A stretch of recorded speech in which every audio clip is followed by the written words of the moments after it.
And Shabbat Shalom, and welcome to our very first Torah Basora Ministries Torah reading. And Torah Basora means instruction or the Torah and good news. The purpose of this ministry is to continue what Yahusha has done, that the Most High Yah, the Father, wanted Yahusha to do, which is to proclaim the good news, which starts in the Torah, which the Torah is the way and the truth, and Yahusha is the way and the truth. And he spoke the Torah to Moshe at Mount Sinai. So we're going to begin the very first Torah reading cycle, which is traditionally done the first Shabbat or Sabbath after the Feast of Tabernacles, which today it is. This is the 25th day of the 7th month.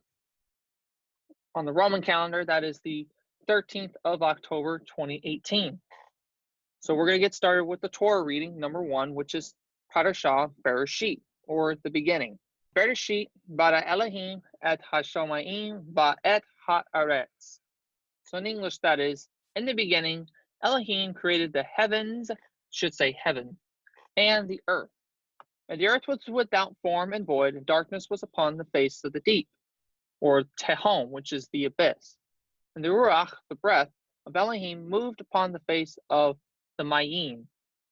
So first of all, there's a lot to go over here, but I kind of just want to, if you want more in-depth stuff, then I guess you could comment in the channel and let me know if you want to have more in-depth stuff about this, because there's a lot to talk about in this. First of all, if you notice, the Aleph Tav is in the very first verse, which this is where Yahusha says, I am the Aleph and Tav. So the word, which is the entity of the Most High Yah, which proceeded out from him, spoke everything to existence, as you see in verse 3. We believe that there are, I guess you could say, entities of the Most High, as opposed, we don't believe in Trinity.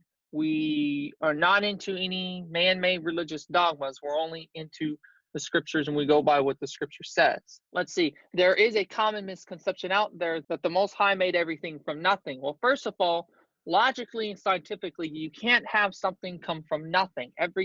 Something has to come from something, and to avoid infinite regression, that something came from the self-existing being, which is Yod-Heh-Wah-Heh in Hebrew, which is Yahuwah, or Yod-Heh means I am, or I exist, which only one can say that, and that's the Most High himself can make that claim. No one else can.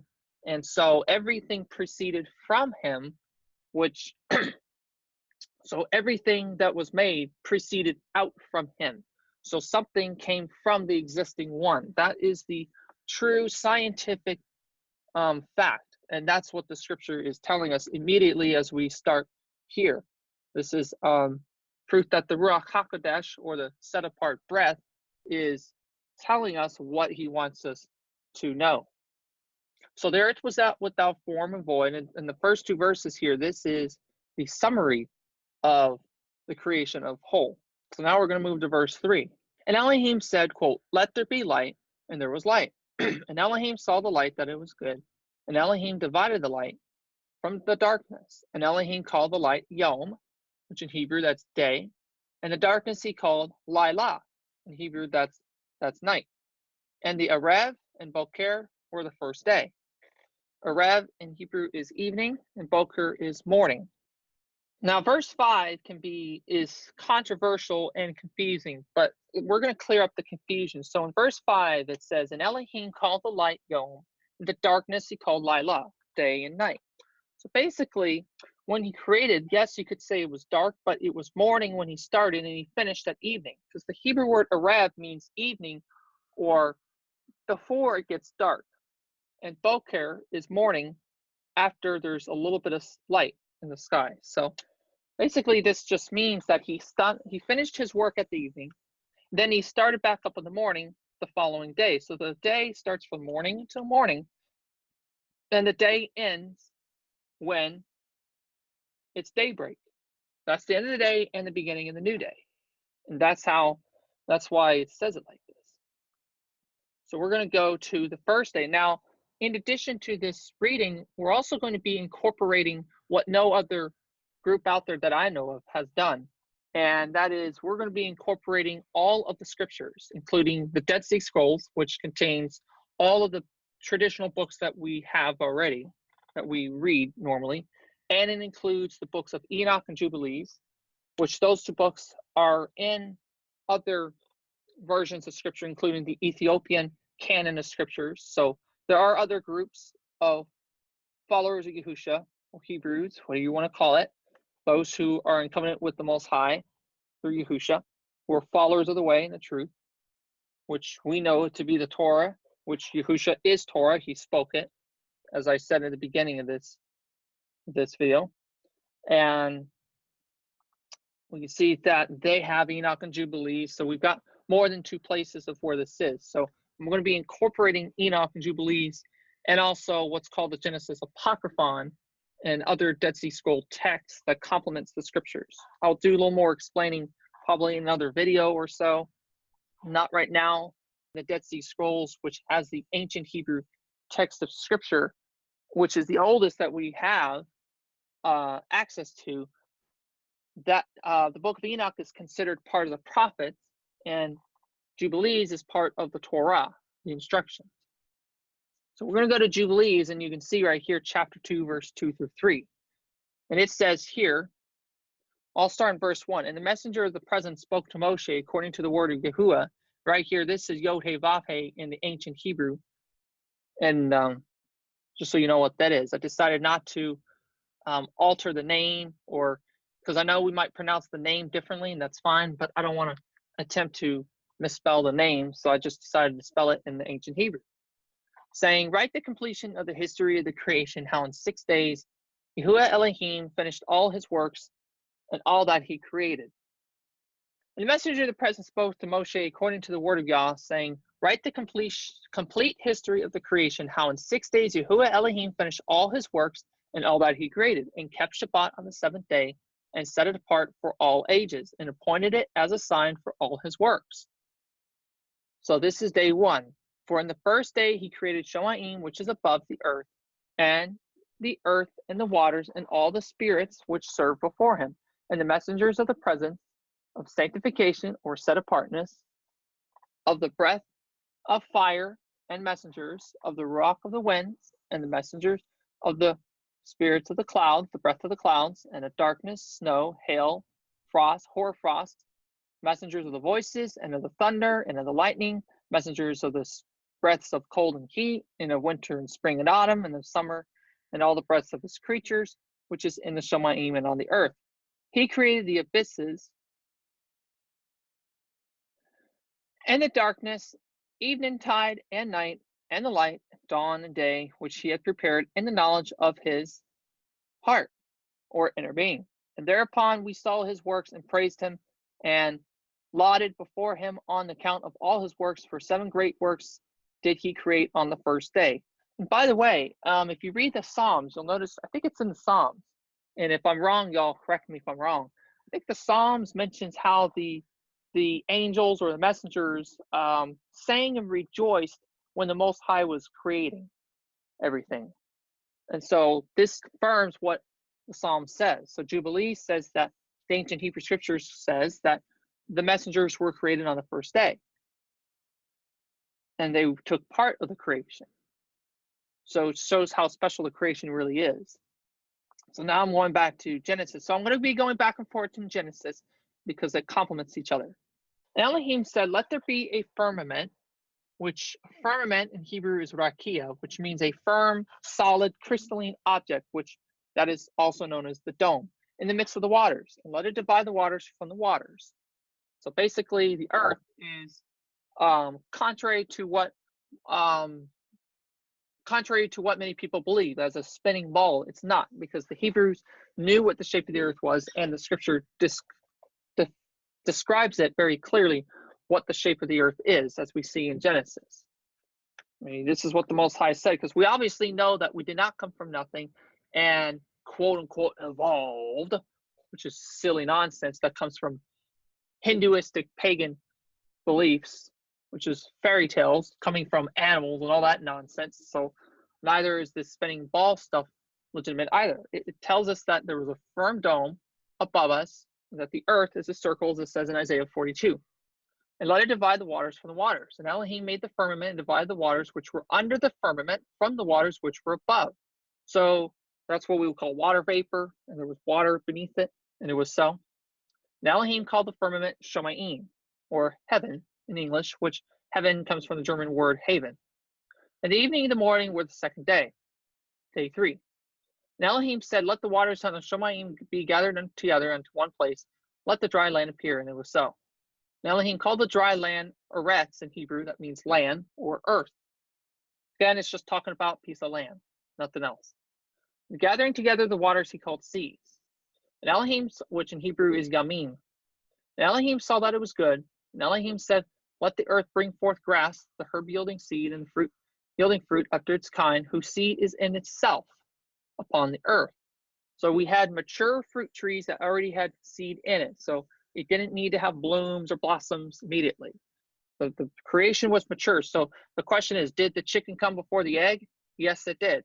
And the earth brought forth grass and herb yielding seed after its kind, and the tree yielding fruit, whose seed was in itself after its kind. And Elohim saw that it was good, and the evening and morning were the third day. So again, in summary, evening was the end of creation for that day, and then the morning was the next day, starting the 4th day.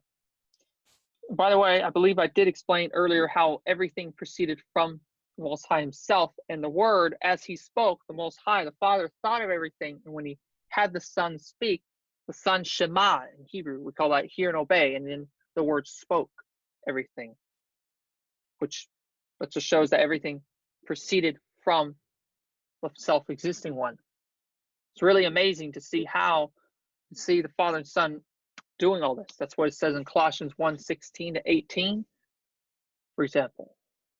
And on the 3rd day, he commanded the water to pass from off the face of the whole earth into one place, and the dry land to appear. And the waters did so as he commanded them, and they retired off from the face of the earth into one place outside of this firmament, and the dry land appeared.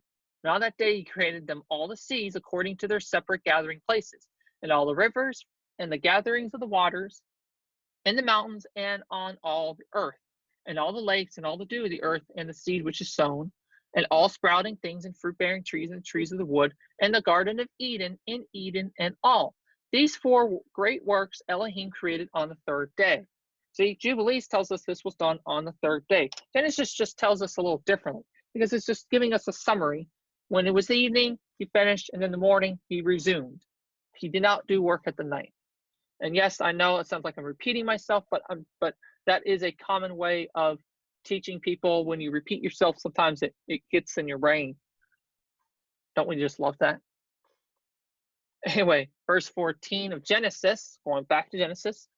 And Elohim said, let there be lights in the firmament of the Shamayim to divide the day from the night, and let them be for otot, which in Hebrew. So these words here in Hebrew, and then I'll say it in English. Otot, just signs, and for Moadim, seasons, and for Yamim, days, and for Shanim, which is years.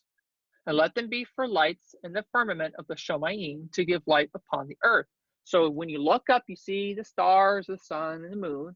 That's what we call the Mazarah in Hebrew, or what is also known as the zodiac. And Elohim made 2 great lights, the greater light to rule the day, which that is the sun. We know that it's the sun. How do we know this? Well, just go to Enoch chapter 72, verse 34, and it says this. Right here, I'm just pointing, that this is the great eternal light, which is forever and ever named the sun. And this that rises is the great light, which is named after its appearance as Yahuwah commanded. Thus it rises and sets, which, by the way, rise and set, that's a figure of speech. The sun actually does not go up and down. It goes in a circle above the earth in a circular pattern. Just draw a big circle and just draw another circle in it, and it just goes over us. Rising and setting is based on our perspective, and that has to do with the laws of perspective.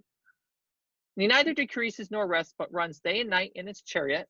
It's kind of poetic because it does go in its circuit. And the light is 7 times brighter than that of the moon, but in size the 2 are equal. I'll explain that a little bit later. So the lesser light is the moon, That's in Enoch 73, verse 1. Right here, it says, and after this Torah, I saw another Torah for the lesser light named the moon. So it tells us that it's the moon. He made the Kokavim also, which that is stars, which they're also messengers, as we see in scriptures. Verse 17, Elohim set them in the firmament of the Shomayim to give light upon the earth, and to rule over the day and over the night, and to divide the light from the darkness. So he put them in the firmament to give light on the earth and to rule over the day and the night, to divide light from the darkness. And Elohim saw that it was good, and the evening and the morning was the fourth day. And we see in verse 14, I'm going to summarize, that the sun, the moon, and the stars basically are for signs, for seasons, for days, and for years. So it's telling us already how we keep the calendar. And since this was the fourth day of the creation, that is the first day of the year. And that goes with the Dead Sea Scrolls calendar, which I will probably show that in the future when we go into the feast reading stuff. Does any of y'all want to see that document quickly, or you want me to just move on and keep reading? Yeah, I think you ought to do that in a separate teaching. All right, yeah, I can do that. But just a little hints and clues as we keep on going, just to make it more exciting. I'll just say this is a hint of how you keep the calendar, because it started in the beginning, y'all. It didn't start at Mount Sinai. This was at the beginning. And that's what's great about this, is that he's telling us how to do this. And here's a hint. It has nothing to do with looking at plants or looking at crescent moons. That's just a little hint for you, but that'll be for another time. Oh, don't you just love cliffhangers? Verse 18. Okay, well, I finished reading that. So now I'm going to Jubilees for day 4, and it says this. And now the fourth day he created the sun and the moon and the stars and set them in the firmament of the Shomayim. So it's in the firmament. Think about that carefully. It's within the dome. To give light upon all the earth and to rule over the day and the night, and divide the light from the darkness. And Elohim appointed the sun to be a great sign on the earth for days, and for Shabbatot, or Sabbaths, and for Chodashim, that's months, and for Moedim, that's appointed times, and for Yamim, or Shanim, that's years, and for Shabbatot of years, that's Sabbath of years. And we're going to explain that. I'm going to just quickly explain that. That's what we call the Shemitah, or the Sabbath year, and then the Jubilee years. And for Yovelim, Jubilee years, and for all seasons of the years. And for more details about that, it's in Leviticus 25. We're not going to get into that right now, though. We'll get to that later. And in the future teaching, I will be doing a calendar teaching, so this will all make sense. Verse 10, and it divides the light from the darkness, and for prosperity, that all things may prosper which shoot and grow on the earth. These 3 kinds he made on the 4th day. Okay, so day 5. Back to Genesis, day 5. Oh, by the way, so the evening and the morning, yep, we finished at the evening, and then the morning started day 5. And Elohim said, let the waters bring forth abundantly the moving creature that has life, and fowl, which fowl is any winged creatures, that's not just birds, that include bats, for example, that may fly above the earth in the open firmament of the Shomayim. This is the sky. And Elohim created Tanin, which are sea monsters, as we call them, or sea dragons, not whales, and every living creature that moves, which the waters brought forth abundantly after their kind, and every winged fowl after his kind. And Elohim saw that it was good, and Elohim blessed them, saying, be fruitful, multiply, and fill the waters and the seas, and let the fowl multiply in the earth. And so the day ended. It was the evening, and then the morning for the 5th day. So the morning time, that's when he started his work on the 5th day. Now we're going to Jubilees about day 5, and says, and on the 5th day he created great sea monsters in the depths of the waters, for these were the first things of flesh that were created by his hands, the fish and everything that moves in the waters, and everything that flies, the birds and all their kind. And the sun rose above them to prosper them. Again, and above everything that was on the earth, and everything that shoots out of the earth, and all fruit-bearing trees and all flesh. These 3 kinds he created on the 5th day. So there had to have been the sun made for the plants, because otherwise the plants would die. Day 6. Day 6. And Elohim said, "Let the earth bring forth the living creature after its kind, cattle and creeping thing and beast of the earth after its kind." And it was so. So now these were land animals. And Elohim made the beast of the earth after its kind, and cattle after their kind, and everything that creeps upon the earth after its kind. And Elohim saw that it was good. Okay, Jubilees. We're gonna just talk about the creation of land animals. Then we'll get into and we're gonna read this in chronological order. But then we'll get into the way Genesis is written. It's more summary. Then it gets into creation of man. But man was actually created on day 6, as we see. So Genesis chapter 2 goes into the details of how man was created, how woman was created, all those things. Verse 13, and on the 6th day he created all the animals of the earth and all cattle and everything that moves on the earth. Now we're going to get into the creation of man. So Elohim created man in his own image. In the image of Elohim, he created him. Male and female, he created them. Well, first of all, this is a summary statement in verse 27. He created him. Now I'm going to stop there, and I know you can see the rest on the screen of what happened, but I'm going to do this chronologically. It'll make more sense. So next place to go to is Genesis 2:4-7. So we're going to skip to chapter 4 through 7. Verse 4. These are the generations of the Shomaim and of the earth when they were created. And this is a new way of authorship and the way of writing. And the day that Yahuwah Elohim, by the way, this is the first time you see the word Yod-Heh-Wah-Heh, which that means I am he who breathes life in Hebrew. As you can see here, this is the modern spelling of it, and this is the ancient spelling of it. So it's Yod-Heh-Wah-Heh, Yod-Heh-Vav-Heh, however you say it. Blessed be his set apart name. This is Yahuwah, which means I am he who breathes life. And so most English versions says the Lord, or L-O-R-D in all caps. And this name is put back here as it should be. It should not have been removed. Here we have the ancient Hebrew spelling as it would have been spelled during the time of Yahusha. We do not have, I chose not to spell the name in English to avoid controversy. The name is spelled out as Yahuwah. I believe that's how to pronounce it, but I'm not going to condemn anybody who says it any other way, as some may, because I don't think that's right. So that you'll see that in Exodus 3:14 of how the name came to be. So Yahuwah Elohim, which Elohim, the word Elohim, which I think I forgot to explain, means encompasses the Mighty One, the Most High, the Father, and the Son, the Word, which came from the Father. Made the earth and the Shamaim, and every plant of the field before was in the earth, and every herb of the field grew before it, because Yahuwah Elohim had not caused it to rain upon the earth. And there was not a man to till the ground, but there went up a mist from the earth and watered the whole face of the ground. And Yahuwah Elohim formed man of the dust of the ground, and breathed into his nostrils the breath of life. And the man became a living nephesh, or soul.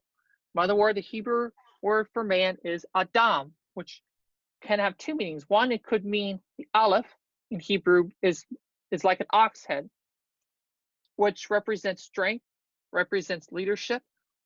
And then Dam means blood. So it could be the divine blood, or it could also mean man.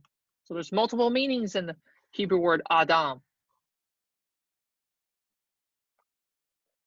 Now we're going to Jubilees 2:14.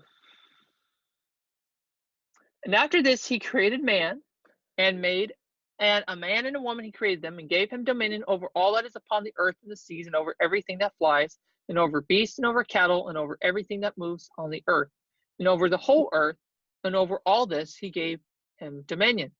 And these 4 kinds he created on the 6th day, and there were altogether 22 kinds. So again, the kind was male, female, and then land animals, and I don't know what the 4th kind is here on the 6th day in Jubilees. Nope. Animals, the earth, and the land animals and the cattle, and then man and woman. So I think that's 4 kinds there. And there were altogether 22 kinds, which, by the way, 22 kinds, there's 22 letters in the Hebrew alphabet, which that is a very important number. In fact, the number pi is 22 over 7. Isn't that interesting? So you got 7 days, you got 22 kinds. It's a very special number. And he finished all his work on the 6th day. All that is in Shamayim and on the earth and in the seas and in the abyss and the light and the darkness and in everything. So now I'm going to read the creation of the garden. So I know it's going back and forth a little bit, but this is still day 6. Verse 8, and Yahuwah Elohim planted a garden eastward in Eden, and that means pleasure. Now, if in case you're wondering where the Garden of Eden is, that will be probably in another video, but I believe that it is probably, the garden itself is probably somewhere around the Philippines. There is a video teaching on that, but we don't really know for sure. And there he put the man upon whom he had formed, and out of the ground Yahuwah Elohim made to grow every tree that is pleasant to the sight and good for food. The tree of life, see Revelation 22:14, also in the midst of the garden, and the tree of knowledge of good and evil.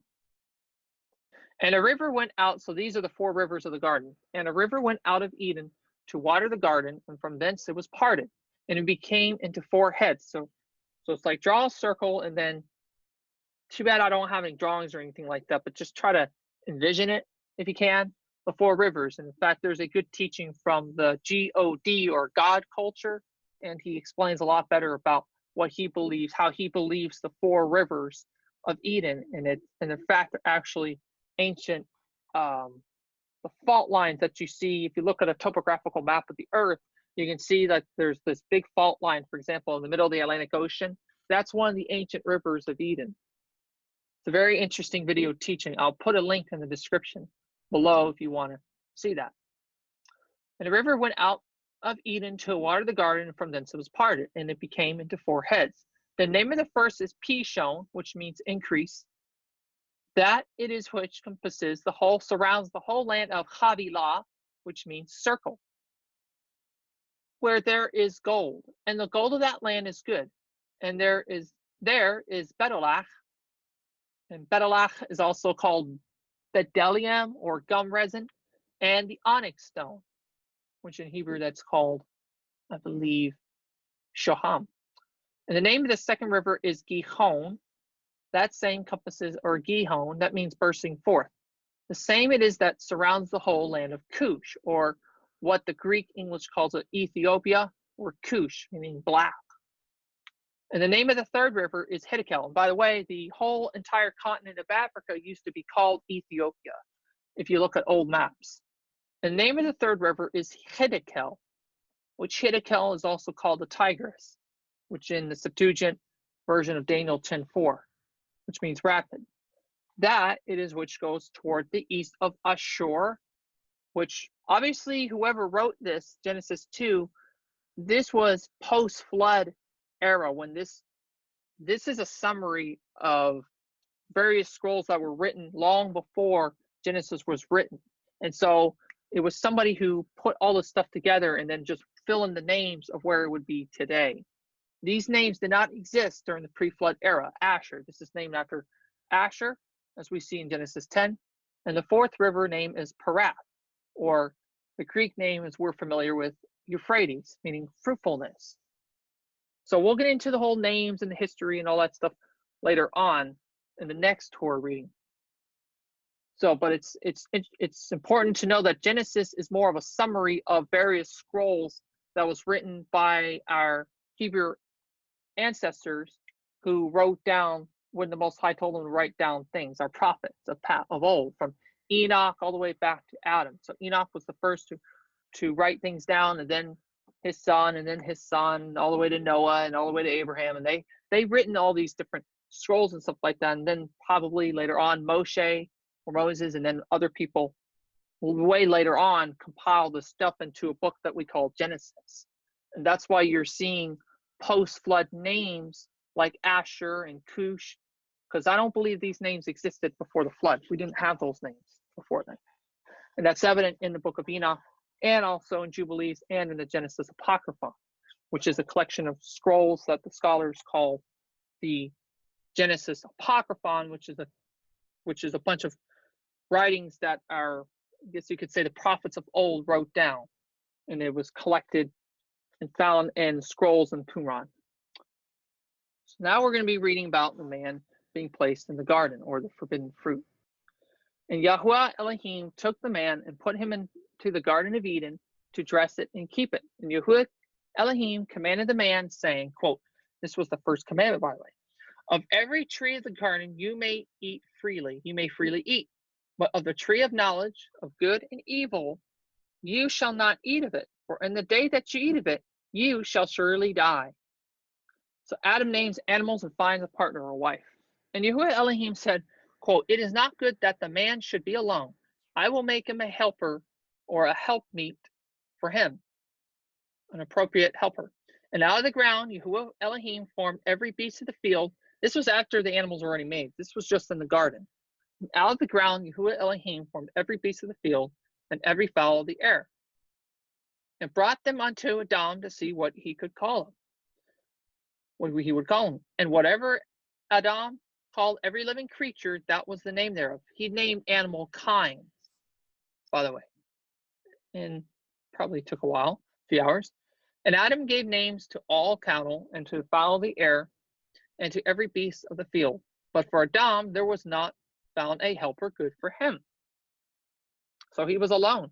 The Most High said it was not good for a man to be alone. Now we're going to get into the creation of woman. So I'm going to backtrack to Genesis 1:27. And it says here in verse B, male and female he created them. So he made male and female on day 6. So now we're going to get into Genesis 2:21, 25. And Yahuwah Elohim caused a deep sleep to fall upon Adam, and he slept. And by the way, I believe this is what you would call, like modern terms, like when you do an operation on someone, you would cause them to sleep. And he took one of his ribs and closed up the flesh instead thereof. In this stead, in the rib which Yahuwah Elohim had taken from man he made a woman, and brought her unto the man. And Adam said, quote, this is now bone of my bones and flesh of my flesh, and she shall be called Isha. In Hebrew, English, that'd be woman or wife, because she was taken out of Ish, or man. Therefore a man shall leave his father and his mother, and shall cleave unto his wife, and they shall be one flesh, or echad. They shall be united as in one accord. And that's where we get the word echad in Hebrew. And they were both naked, the man and his wife, and were not ashamed. So praise God. Isn't this beautiful how we've got the beginning of mankind? And by the way, men do have the same number of ribs as women do. I know there's that ancient myth where it's like man has fewer. That's not true. So now we're going to Jubilees 3:15 to 16 about creation of woman. Now, just to note, the version of Jubilees that I have is from the Ethiopian version that was translated in English from R.H. Charles. This was before the Dead Sea Scrolls was discovered in 1948. So there will be you are going to notice some apparent contradictions and some errors in the text. But the information is sufficient to understand what's going on, even though there might be some problems with the text itself. Because we don't have the original, and we don't have a perfect version. By the way, there's no perfect version of Scripture. But what we have is sufficient to understand what's going on. And Yahuwah Elohim caused a deep sleep to fall upon him. Elohim is our Elohim. Caused a deep sleep to fall upon Adam, and he slept. And he took for the woman one rib amongst his ribs.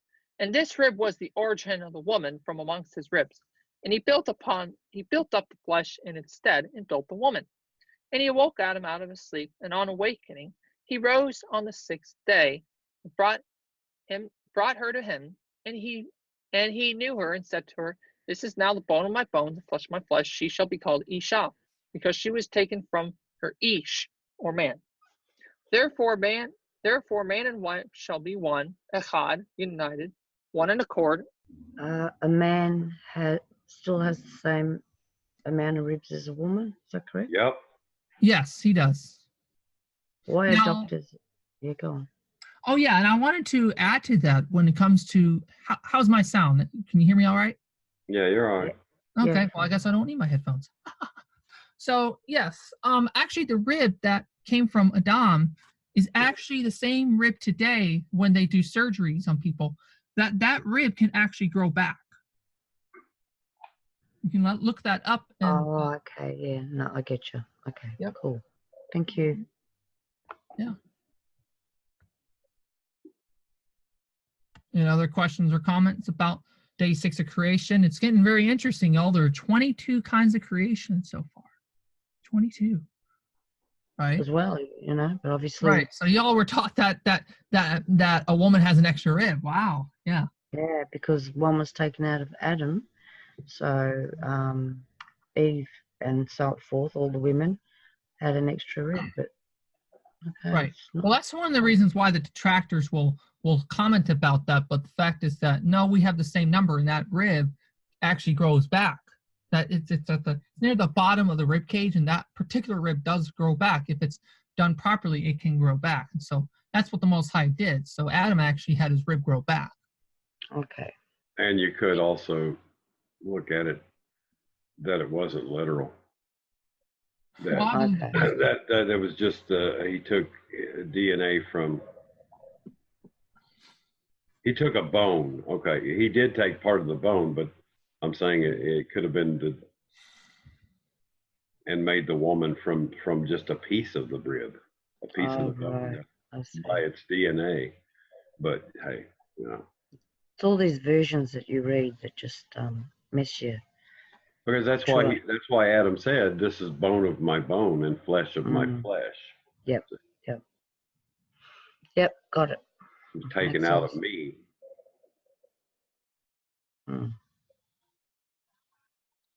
Okay, cool. So if if technically in today's language, it would be like he cloned Adam with a female version. Yeah. Okay. Man shall leave his father and his mother and cleave unto his wife, and they shall be one flesh. I want to go back to Genesis 1:28 to wrap up day 6. And Elohim blessed them, and Elohim said to them, Be fruitful and multiply and fill the earth, and subdue it, and have dominion over the fish of the sea, and over the fowl of the air, and over every living thing that moves upon the earth. And Elohim said, Behold, I have given you every herb bearing seed, which is upon the face of all the earth, and every tree in which is the fruit of a fruit that's in a fruit yielding seed. For it shall be for you food, or in Hebrew, oklah. Oklah, that's food. I know Old English says meat, but it's food. And to every beast of the earth, and to every fowl of the air, and everything that creeps upon the earth, wherein there is life, I have given every green herb for food. And it was so. Elohim saw everything that he made, and behold, it was very good. And the evening and the morning were the 6th day. So he did it on the evening and the morning, then the 7th day. Okay, now the next part I'm going to read is the 7th day. Yom HaSheva'i, or the 7th day, which is the Shabbat. Thus the Shemayim and the earth were finished, and all the host of them. And on the 7th day, actually, Dead Sea Scrolls says 6th day, Elohim ended his work. It should say 6th day, not 7th day, because he already ended it on the 6th day, and so the 7th day he rested. And he rested on the 7th day from all his work which he had made. And Elohim blessed the 7th day, and kadesh it, or set it apart. I know the English word is sanctify, that comes from the Latin for set apart. Because that in it he had rested from all his work which Elohim created and made. So the Hebrew word there, rested, is Shabbat, means to cease or rest. The messenger of the present spoke to Moshe according to the word of Yahuwah, saying, quote, Write the complete history of the creation, how in 6 days Yahuwah Elohim finished all his works and all that he created, and kept Shabbat on the 7th day, and set it apart for all ages, and appointed it as a sign for all his works. So we see that he wanted that to be made clear that he rested on the 7th day, which is what Exodus 20, verse 8 through 11 says to do. That's why we rest on the Shabbat. This is the 7th day. And we know that Shabbat is Saturday on the Roman calendar, which that has been proven historically and linguistically. So now we're going to Jubilees 2:17. And he gave us a great sign, Yom HaShabbat, that we should work 6 days, but keep Shabbat on the seventh day from all work. And all the messengers of the presence and all the messengers of sanctification, of set apartness, these two great classes he had bidden us to keep the Shabbat with him and Shomayim and on earth. And he said to us, quote, Behold, I will separate unto myself the people from among all the peoples, and these shall keep Yom HaShabbat, and I will set them apart unto myself as my people. I will bless them as I have set apart Yom HaShabbat, and do set it apart unto myself. Even so I will bless them, and they shall be my people, and I will be their Elohim. And I have chosen the seed of Yaakov from amongst all that I have seen, and have written him down as my firstborn son, which is also Yehusha, because he's from the tribe from Yaakov, and have set him apart unto myself forever and ever. And I will teach them on Yom HaShabbat that they may keep Shabbat thereon from all work. And thus he created therein a sign in accordance which they should keep Shabbat with us on the seventh day, to eat and drink, and to bless him who has created all things, as he has blessed and set apart unto himself a treasured people above all people, that they should keep Shabbat together with us. That's the messengers. And he caused his commands to ascend as a sweet savor acceptable for him all the days.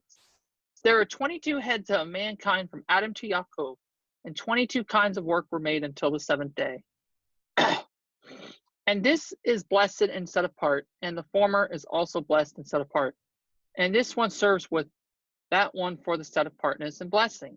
And to this Yaakov and his seed it was granted that they should always be blessed, and the set apart ones of the first testimony and Torah, even as he has set apart and blessed Yom HaShabbat on the seventh day.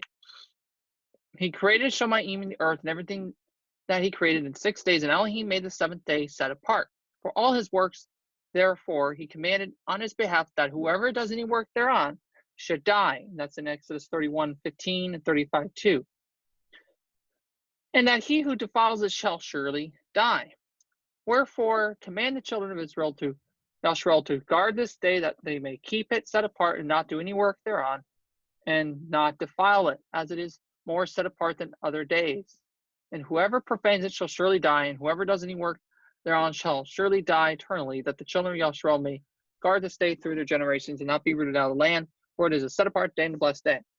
And everyone who guards it and keeps Shabbat thereon from all his work will be set apart and blessed throughout all days, like unto us. Declare and say to the children of Yisrael the Torah of this day, both that they should keep Shabbat thereon, and that they should not forsake it in the error of their hearts, and that it is not lawful to do any work thereon which is unseemly to do, their own pleasure, that they should not prepare thereon anything to be eaten or drink. That is not lawful. Anything that you have to make ahead of time. We're not talking about just putting something in for a few minutes. To draw water, or to bring or take out thereon through their gates any burden which they have not prepared for themselves on the 6th day in their dwellings. They should not bring or take out from the house to house that day, for that day is more set apart and blessed than any Jubilee day of the Jubilees. On this, we kept Shabbat in the Shomayim before it was made to any flesh to keep Shabbat thereon on the earth. And the creator of all things blessed it, but he did not. Now, this part, verse 31, I don't agree with. I think there might be some kind of a textual issue with this verse. So, again, we don't have the exact text, and it's not perfect because this was translated. So this might have been an error, because it claims that he did not set apart all people and going to keep the Shabbat, but I disagree, because Adam knew when the Shabbat was, and I assume everybody was keeping the Sabbath all the way to Mount Sinai until the people forgot and they had to be reminded. So this verse I disagree with. I think there's something wrong with the translation of this. But this part, so I'm going to skip verse 31. And the creator of all things blessed this day which he had created for blessing, and made it set apart and splendid above all days. This Torah and Edah, or testimony, was given to the children of Yisrael as an instruction forever unto their generation. So I'm sure some people may ask these questions. I have a good explanation and answer, and I could easily answer that in the comments section. Now we're going to get into the temptation and fall of man. So we're going to Genesis 3:1. Now the serpent was more subtle than any beast of the field which Yahuwah, which means crafty and shrewd, than any beast of the field which Yahuwah Elohim had made. And he said to the woman, Yes, has Elohim said, quote, you shall not eat of every tree of the garden? So he switched around from Elohim has said to has Elohim said. That's deception. In fact, we know Hasatan is a deceiver and is a deceiver from the beginning and a murderer, as Yahusha said. Because, to deceive somebody, you insert some truth. It's true he didn't say not to eat of every tree, but he questioned her. So that way it will cause her to doubt whether the Most High really said it or not. And the woman said to the serpent, we may eat of the fruit of the trees of the garden, but of the fruit of the tree which is in the midst of the garden, Elohim has said, quote, you shall not eat of it, neither shall you touch it, lest you die. Now, we see that he didn't say that part. And the serpent said to the woman, you shall not surely die. This is physically. For Elohim does know that in the day ye eat thereof, then your eyes shall be open, and you shall be as Elohim, as the Most High, knowing good and evil. And when the woman saw that the tree was good for her food, that it was pleasant to the eyes, and a tree to be desired to make one wise, she took of the fruit thereof and ate, and also gave to her husband with her, and he ate. And the eyes of them both were open, and they knew that they were naked, and they sewed fig leaves together and made themselves aprons. Now we're going to Jubilees. This is interesting. Jubilees 3:17. And after the completion of 7 years, which he had completed there, 7 years exactly, which was the year 8, in the second month on the 17th day of the month, the serpent came and by the way, this date was the year 8 of creation, after creation. And this was, let me quickly explain how the weeks of years are arranged. A week of years is 7 years. You have 6 years. Go to Leviticus 25 where it says 6 years you shall work, but the 7th year you shall rest. That's for agriculture. The 7th year is the Shemitah, or the year of rest or release. So a week of years is 7 years. So this was the second week, as you read in Jubilees, and this was in the second month on the 17th day. So it was the first year of the second week. So that's year 8. And this was the same day when the flood happened. This was on the first day of the week. The serpent came and approached the woman, and the serpent said to the woman, has Elohim commanded you, saying, quote, you shall not eat of every tree of the garden? And she said to it, of all the fruit of the trees of the garden Elohim has said to us, eat. But of the fruit of the tree which is in the midst of the garden of Elohim has said to us, you shall not eat thereof, neither shall you touch it, lest you die. And the serpent said to the woman, you shall not surely die, for Elohim knows that on the day you shall eat thereof, your eyes will be open, you will be as Elohim, and you will know good and evil. And the woman saw that the tree that was agreeable and pleasant to the eye, and it was fruit was good for her food, and she took thereof and ate. And when she had first covered her shame with fig leaves, she gave thereof to Adam, and he ate, and his eyes were open, and he saw that he was naked. And he took fig leaves and sewed them together and made an apron for himself and covered his shame. Genesis 3:8. And they heard the voice of Yahuwah Elohim walking in the garden. It's interesting how he was the voice of him was walking in the garden. The word. I believe this was Yahusha pre-incarnate. Walking in the garden in the cool of the day, and Adam and his wife hid themselves in the presence of Yahuwah Elohim amongst the trees of the garden. And Yahuwah Elohim called unto Adam and said to him, where are you? And he said, I heard your voice in the garden, and I was afraid, because I was naked, and I hid myself. And he said, who told you that you were naked? Have you eaten of the tree whereof I commanded you that you should not eat? And the man said, the woman whom you gave to be with me, she gave me of the tree, and I ate. Yeah, so blame the woman, right? Let's just blame her. The woman that you made, it's her fault. Verse 13. And Yahuwah Elohim said to the woman, what is this that you have done? And the woman said, the serpent beguiled me, and I ate. And Yahuwah Elohim said to the serpent, because you have done this, you are cursed above all cattle and above every beast of the field. Upon your belly you shall go, and dust you shall eat all the days of your life.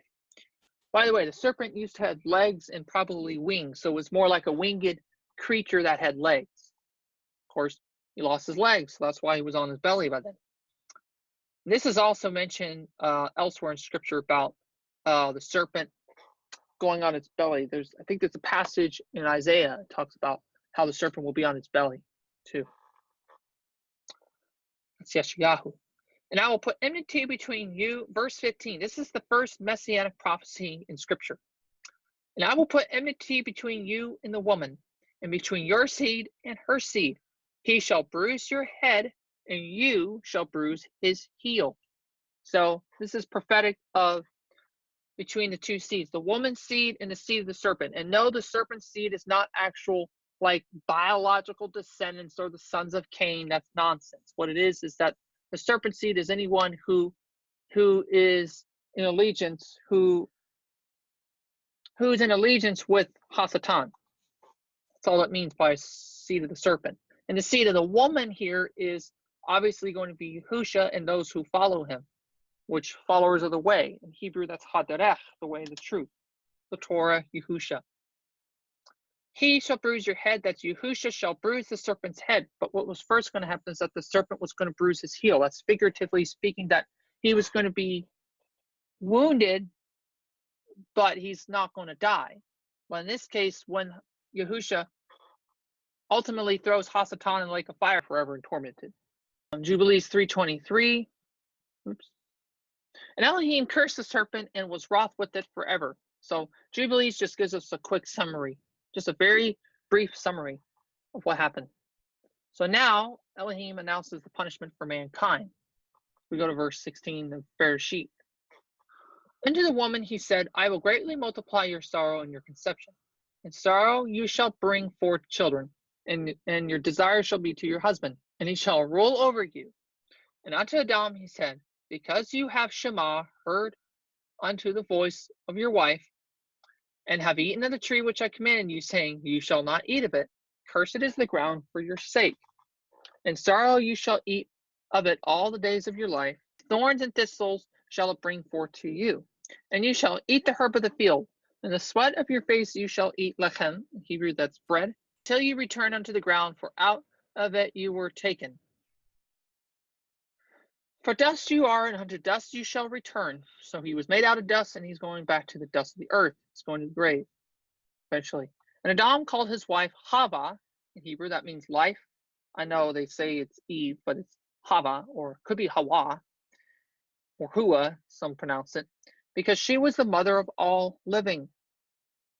I wanted to read a passage in Hadar on Timothy Rishon, or 1 Timothy 2:9-15, because Shaul or Paul actually mentions this passage here. In like manner also that women adorn themselves in modest apparel with shamefacedness and sobriety, not with broided hair or gold or pearls and costly array, but which becomes women professing fear of Elohim with good works. Let the woman learn in silence with all subjection, but I will not allow a woman to teach, nor usurp authority over the man. And in that case, that's when a woman is in a congregation or an assembly, she's not to speak over a man. That's what it means. She's allowed to teach other women, obviously. Verse 13, for Adam was first formed, then Hava.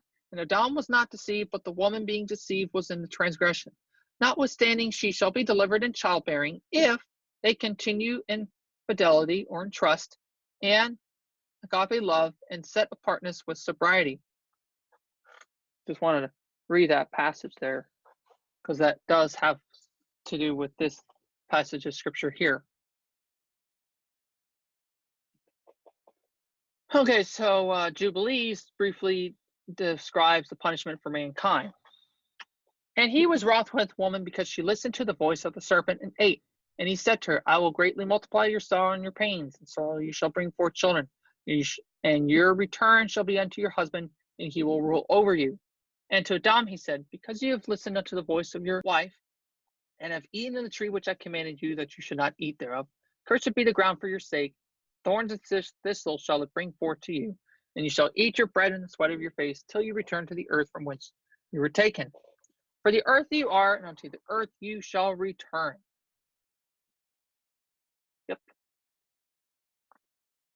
Expulsion from paradise. Unto Adam and his wife did Yahuwah Elohim make coats of skin.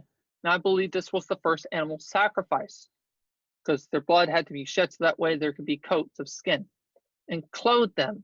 And Yahuwah Elohim said, quote, Behold, the man has become as one of us. That was Yahuwah speaking through Yahusha as the mouthpiece. To know good and evil, and now lest he put forth his hand and take also of the tree of life and eat it and live forever. Quote. So this was an act of mercy, because otherwise, if they ate from the tree of life, they would have been in an eternal state of sin, which that would be an awful place to be forever. One day we will be eating from the tree of life again if we endure to the end and remain obedient.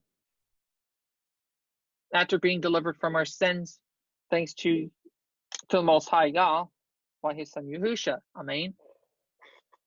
Therefore Yahuwah Elohim sent him forth from the Garden of Eden to till the ground from whence he was taken.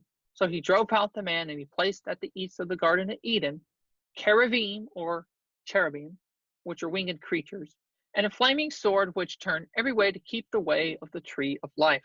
Release 3:26. And he made them for coats of skin and clothed them, and sent them forth from the Garden of Eden.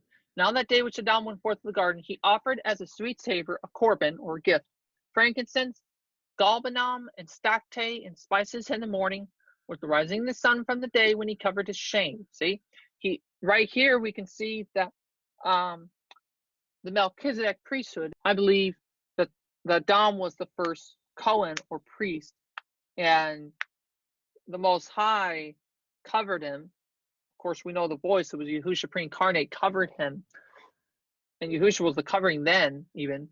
And so Adam then offered stuff here, which eventually the Melchizedek priesthood is always, I guess you could say, superior to the Levitical priesthood, but it doesn't replace it. It's just the Levitical priesthood has a role, and it will in the future as well. It's just that Melchizedek supersedes it, and we can see this example right here. This is why the Dead Sea Scrolls are so valuable. This is the Dead Sea Scrolls consist of all the scriptures that we have. And so we see here that he offered korban, frankincense, galbanum, stacte, spices in the morning. And on that day he was clothed. And on that day was closed the mouth of all beasts and of all cattle and of birds and whatever walks, whatever moves, so that they could no longer speak. So guess what? Animals have living souls. Animals talk. And they used to speak in a language that we could understand. For they had all spoken with one with another, with one lip and one language. One language. The original language was Hebrew, ancient Hebrew. And he sent out of the Garden of Eden all flesh that was in the Garden of Eden, and all flesh was scattered according to its kinds, and according to its types unto the places which had been created for them. And to Adam alone did he give the wherewithal to cover his shame of all the beasts and cattle. On this account it is prescribed in the tablets and Shemaim, as concerning all those who know the judgment of the Torah, or the instruction, that they should cover their shame and should not uncover themselves as the heathen uncover themselves, meaning we are to be clothed. So this is talking about clothing. And we're going to get into the, I guess you could say, the laws of Noah later on, which is not as what the Pharisees advertise.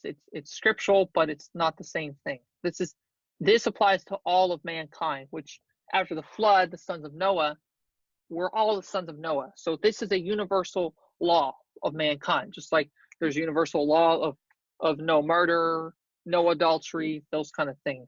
That's universally accepted through all cultures for the most part. Well, I guess at least murder, although today,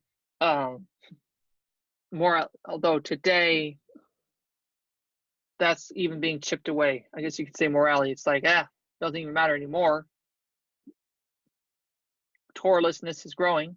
As it says in Matthew 24, torahlessness shall abound, and the love of many shall grow cold. Verse 32, and on the new month, on the head of the month of the 4th month, Adam and his wife went forth from the Garden of Eden, and they dwelt in the land of Eldah, in the land of the creation. And Adam called the name of his wife Hava, and they had no son till the first Jubilee. And after this he knew her. Okay, I think I'm Am I reading too far? No. And after this, he knew her, meaning he had sexual relations. Now he tilled the land as he had been instructed in the Garden of Eden. And that's going to lead us to Cain, or Cain and Abel. And Adam knew Havah, his wife. That means they had sexual relations. And she conceived and bore Cain, which means possessions, and said, quote, I have gotten a man from Yahuwah, quote. And again, she bore his brother Ha'avel, which it could be Hevel, but it could also be Ha'avel, which means the lamentation. And Ha'avel was a keeper of the sheep, but Cain was a tiller of the ground. And in process of time, it came to pass that Cain brought of the fruit of the ground a mincha, or an offering, unto Yahuwah. So that's secret. And Ha'avel he also brought of the firstlings of his flock, of the fat thereof, which this was to atone or to cover sins. And Yahuwah had respect unto Ha'avel and his mincha, his offering, but unto Cain and his offering he had not respect. He had no respect. And Cain was very angry, and his countenance, or his facial expression, fell. And Yahuwah said to Cain, why are you angry? Why is your countenance fallen? If you do well, shall you not be accepted? And if you do not well, sin lies at the door, it's waiting for you. And unto you shall be its desire, and you shall rule over it. Very interesting, indeed. And in the third week in the second Jubilee, Yovel, that's somewhere between years 64 and 70, she gave birth to Cain, and in the fourth year, or fourth week, I should say, that's somewhere between years 71 and 77, she gave birth to Ha'avel, and in the fifth, she gave birth to her daughter Avain, which means iniquity, Torahlessness. So yes, they had sons and daughters, and that's how they married. At that time, it was not a problem. Let's see, first murder in history. Verse 8. And Cain talked with Ha'avel, his brother, and it came to pass when they were in the field that Cain rose up against Ha'avel, his brother, and slew him. And Yahuwah said unto Cain, where is Ha'avel your brother? And he said, I don't know. He said, I know not. Am I my brother's keeper? And he said, what have you done? The voice of your brother's blood cries out unto me from the ground. And now, okay, first of all, it says the blood cries. We got a cross-reference of Enoch 22:6, which I will read. Enoch 22, verse 6. Then I asked Raphael, the messenger who was with me, and said to him, whose is this breath whose voice thus reaches Shamayim and complains? And he answered me and said to me, quote, this breath is the one that came out of Ha'avel, whom Cain, his brother, killed. And he will complain about him until his offspring are destroyed from the face of the earth. And from amongst the offspring of men, his offspring perish. So his voice literally cried out. This is also in Jubilees chapter 4, verse 2. So I'm going back to Genesis 4:11. And now you are cursed from the earth, which has opened her mouth to receive your brother's blood from your hand. There's a cross-reference here. See Bamidbar, or Numbers 35:33, Devarim, Deuteronomy 19:9 through 10. Also Yohanan, or John 8:44, which talks about Cain being the first murderer, as Yahushua was explaining. When you till the ground, it shall not henceforth yield unto you her strength. A fugitive and a vagabond, wanderer in grief, you shall be in the earth. And Cain said unto Yahuwah, my punishment is greater than I can bear. Behold, you have driven me out of this day from the face of the earth, and from your face shall I be hid. And I shall be a fugitive and a vagabond in the earth, on the earth. And it shall come to pass that everyone that finds me shall slay me. And Yahuwah said to him, therefore, whoever slays Cain, vengeance shall be taken on him sevenfold. And Yahuwah set a mark upon Cain, lest any finding him should kill him. And Cain went out from the presence of Yahuwah and dwelt in the land of Nod, which means wandering, east of Eden. Now going to Jubilees 4:2. And in the first year of the third Yovel, that's the year 99, Cain slew Ha'avel because Elohim accepted the sacrifice of Ha'avel and did not accept the offering of Cain. And he slew him in the field, and his blood cried out from the ground to Shammai, complaining because he had slain him. And Yahuwah reproved or rebuked or corrected Cain because of Ha-Abel, because he had slain him, and he had made him a fugitive on the earth because of the blood of his brother. And he cursed him upon the earth.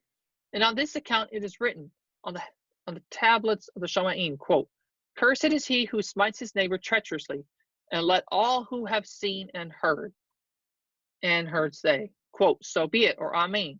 And the man who has seen and not declared it, let him be accursed as the other." This is in Deuteronomy 27:24.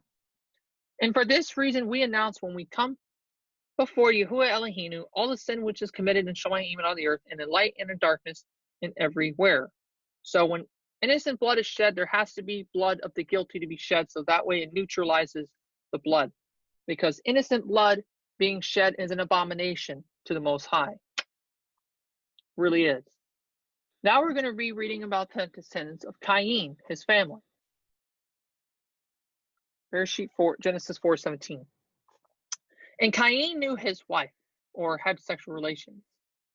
Knew his wife, and she conceived, and by the way, his wife was Avain, or as we explained earlier in Jubilees. That's in chapter 4, verse 9. And Cain took Avain, his sister, to be his wife, and she bore him. So that was the name of his wife. And she conceived and bore Hanoch, or Enoch, which means dedication. And he built a city, and called the name of the city after the name of his son Hanoch. And unto Hanoch was born Irad, and Irad begot Mehujael,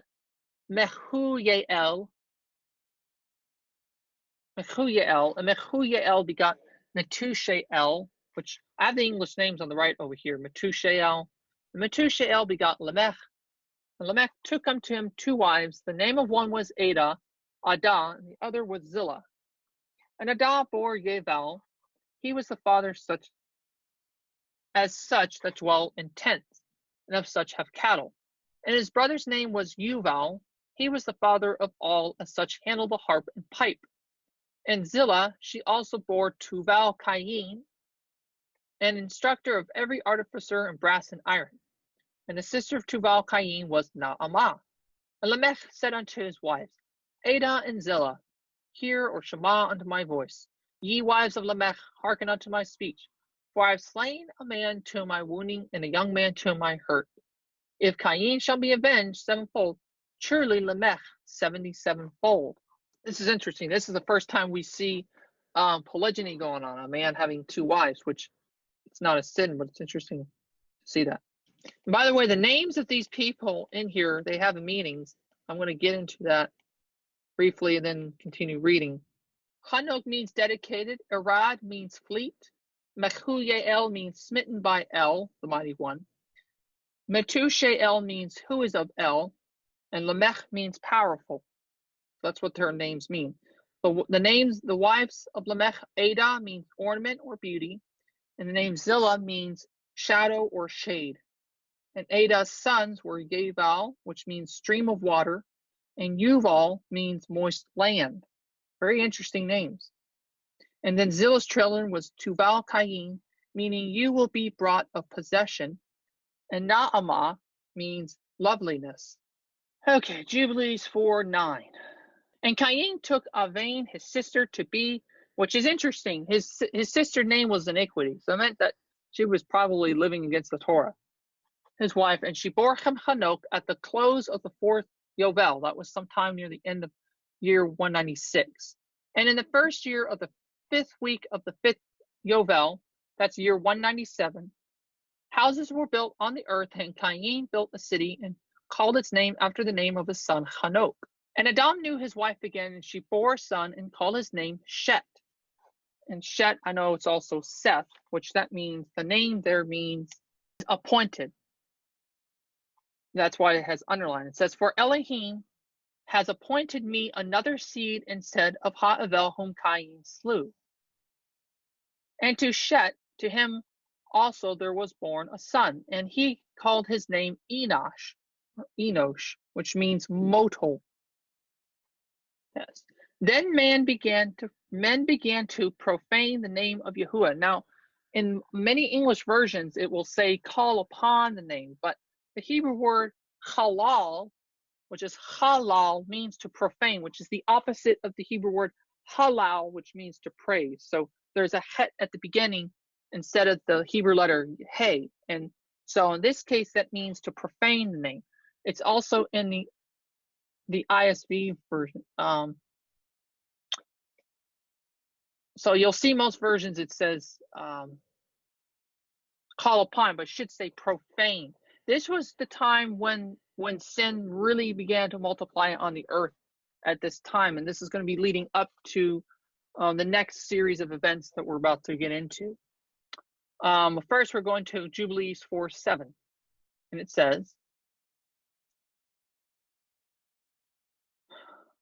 and Adam and his wife mourned for Ha'avel 4 weeks of years, which 4 weeks of years is 28 years. That's a long time, 28 years. And in the 4th year of the 5th week, that's his year 130, they became joyful, and Adam knew his wife again, and she bore him a son and called his name Shet. For he said, quote, Elohim has raised up a second seed unto us on the earth instead of Ha'avel, for Cain slew him. In the 6th week, he begat his daughter Azurah, which means well guarded. It's Azurah. Jubilees 4:10. And Adam knew Hava his wife, and she bore yet 9 sons. And in the 5th week of the 5th Yovel, that's years 225 to 231, Shet took Azurah, his sister, to be his wife. And in the 4th year of the 6th week, that was year 235, she bore him Enosh, and he began to call on the name of Yahuwah on the earth. Now, I think Jubilees has a little different worded here. If it's talking about Shet or Enosh, he did call on the name, but over here in Genesis it says, and then men began. So this was the time period when sin was increasing. Now we're going to get into the genealogy of Adam all the way to Enoch or Hanok. Now, as we read Genesis chapter 5, you're going to notice the numbers in a lot of other versions. We've got different versions of scriptures. The Hebrew text, or the Torah and the prophets, is primarily in English. Most English versions gets it from the Masoretic, Hebrew Masoretic text, which is the most modern text. But there's older texts, as explained earlier before, about the Dead Sea Scrolls, which is ancient Hebrew. There's also what's called the Samaritan Torah. We also have what's called the Septuagint, which is the Greek translation of the Hebrew scriptures, which includes the Torah and the prophets. And we have, of course, the Dead Sea Scrolls, which Dead Sea Scrolls has all the scriptures, although it's fragmented for the most part. And so you're going to notice the year numbers. What I'm going to read is the traditional English text from the Masoretic, but there are variations in other versions. So for the sake of this Torah reading, I'm going to primarily focus on what the Masoretic numbers say, and then maybe another video I will do a brief teaching on, the genealogies of Genesis 5 and 11, how there's huge discrepancies of it. Now, I believe that there's enough evidence to show that the Samaritan Torah and the book of Jubilees has the chronology correct from the creation to the flood. I'll explain that later on. I'm just letting you guys know, so that way when you see this being read, there are differences. This is the Sefer Toledot, or the scroll of the generations of Adam, in the day that Elohim created man. In the likeness of Elohim, he made him. Male and female, he created them and blessed them and called their name Adam, or mankind. In the day when they were created. And Adam lived 130 years and begot a son in his own likeness, after his image, and called his name Shet. And in the days of Adam after he begot Shet were 800 years, and he begat sons and daughters. And all the days that Adam lived were 930 years, and he died. And Shet lived 105 years and begat Enosh. And Shet lived after he begat Enosh 807 years, and begat sons and daughters. And all the days of Shet were 912 years, and he died. And Enosh lived 90 years and begat Kenan.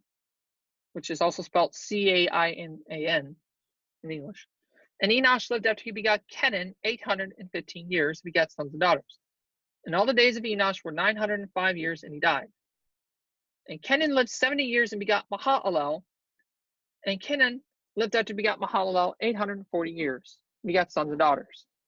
And the days of Kenan were 910 years, and died. So far, of all these names, the first 5 generations, this is found in the Masoretic text and the Samaritan Torah. So far, so good. Then you're going to see some differences starting in verse 15, I think. Mahalalel. And Mahalalel lived 65 years and begot Jared. Mahalalel lived after he begot Jared 830 years and begot sons and daughters. And all the days of Mahalalel were 895 years, and he died. Okay, verse 18. Now, there's a little bit difference in the text, and I'll point it out. And Jared lived 162 years, and he begot Hanok. Well, that's in the Masoretic text in the Septuagint says 162 years, but the Samaritan Torah and Jubilees says 62 years. So there's a 100-year difference there. And Jared actually died the year of the flood. And I believe that's correct. And Jared lived after he begot Hanok. This has Masoretic text 800 years, but it was actually 785 years. And begat sons and daughters. And all the days of Jared, this says 962 years, but he actually lived for 847 years. So hopefully that's not too confusing. That's why there are some differences. Okay, now we're going to stop there, and I'm going to go to Jubilees. Chapter 4, verse 13. And in the 7th Jubilee, in the 3rd week, Enosh took Noam, his sister, to be his wife, and she bore him a son in the 3rd year of the 5th week, which is year 325, and called his name Kenaan. And at the close of the 8th Yovel, Kenan took Mu'aleth, his sister, to be his wife, and she bore him a son in the 9th Yovel in the 1st week, in the 3rd year of this week, year 395, and called his name Mahalalel. And in the 2nd week of the 10th Yovel, Mahalalel took unto him his wife, to wife Dinah, the daughter of Barachiel, the daughter of his father's brother. That's his cousin. And she bore him a son in the 3rd week in the 6th year, year 461. And he called his name Jared. For in his days the messengers, the malachim, malach in Hebrew means messenger, which angel comes from the Greek word agelos, which means a messenger, of Yahuwah descended on the earth, which, by the way, Jared means to descend. This was the time when the watchers descended on the earth, those who are named the watchers, that they should instruct the children of men, and that they should do judgment and uprightness on the earth. And this is where we're going to get into the flood very soon. And in the 4th week of the 11th year, or Jubilee, Jared took himself a wife, and her name was Barakah, that Razuyal, a daughter of his father's brother, in the 4th week of this Jubilee. And she bore him a son in the 5th week in the 4th year of the Yovel, and called his name Hanok. So Hanok was born in the year 522. Well, actually, it's 523. So it's between 522 or 523 was his actual birth year. And he called his name Hanok. And now we're going to be talking about the watchers a little bit later, but we're first going to get into Hanok's life. So Genesis, first of all, Genesis gives us a very brief summary of Enoch's life. And that's because, again, Genesis is a summary, not details. Jubilees is more of a detailed book of what happened from the beginning all the way to Abraham's lifetime and beyond, all the way to Moshe. And there's probably an older book of Jubilees that we don't have that has more stuff in it. So I'm going to read to you Genesis 5:21 and 24 is what we know traditionally. This is the brief summary, and then we'll get into more detail. And Hanok lived 65 years and begat Methuselah. Actually, yes, he did. That's in the Masoretic Septuagint and the Samaritan Torah. And Hanok walked with Elohim after he begot Methuselah 300 years and begat sons and daughters. And all the days of Hanok were 365 years. And Hanok walked with Elohim, and he was not, for Elohim took him, or he was translated. This can be found elsewhere. And for all the details of Hanok's life,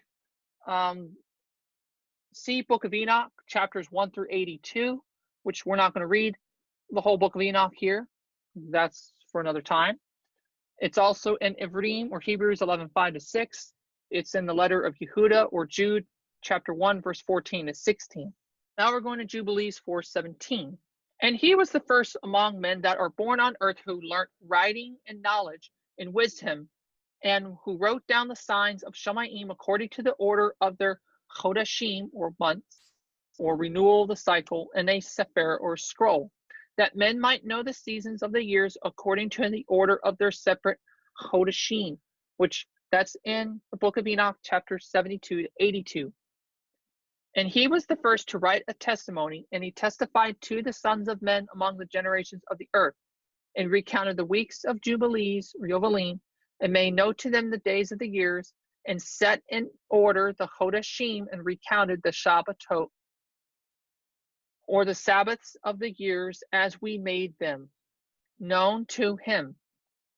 And what was, and what will be, he saw in the vision of his sleep, as it will happen to the children of men throughout their generations until the day of judgment.